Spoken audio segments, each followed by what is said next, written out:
Хәрәкәт кызу булган урам, балалар мәктәпкә, олылар шәһәр үзәгенә еш йөри торган юл өсте, Күлче микрорайоны янындагы трассаны куркынычсыз итү мәсьәләсен яшәүчеләр халык җыеннарында күтәрә. Нәтиҗәсе озак көттерми. Элек автобуслар пассажирларны туп-туры юл өстендә калдырган булса, хәзер брусчатка җәелгән тукталышка чыгу, маршрут автобусларын павильон эчендә көтеп тору мөмкинлеге бар.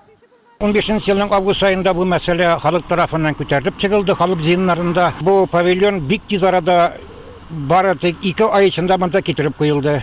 Халык монарга бик рәхмәтле. Хәзер инде алар автобус көткәндә карда, кар астында, яңгырда басып тормыйлар. Чистасу подрядчы оешмасы узган елны 4 шундый автобус павильоны төзеп куйган. Ключилылар белән бергә Югары Нурлат халкы да яңа тукталышка шатлана. Әфганчылар микрорайонының интернационалистлар урамында яшәүчеләр дә яңа тукталышлы булды.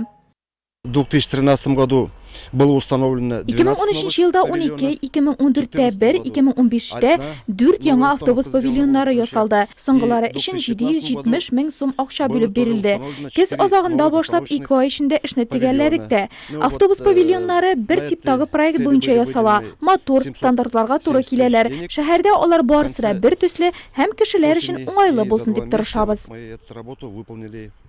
Павильоннар яңа, уңайлы, халык аеруча сораган урамнарда урнаштырылган. Тик кайсысын гына карасак та, аларны кар күмеп киткәнен күрдек. Совет урамындагы тукталыш та кеше кулы тигәнен көтә.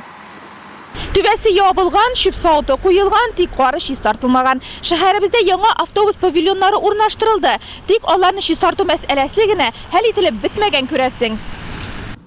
Кар көртләре арасыннан халык кергән эзләр күренә. Димәк, автобус пассажирларны алып киткән. Тик нигә дип тукталыш тирәсе чистартылмаган. Әфганчылар микрорайонының Сембер урамында яшәүчеләр павильон халыкка хезмәт итми дип саный.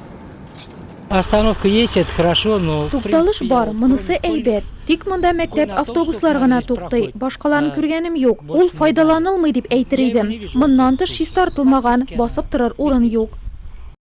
Шәһәр йөзен матурайтыр, пассажирлар күчерене уңайлы итәр өчен яңа автобус павильоннары киләчәктә дә төзелер әле.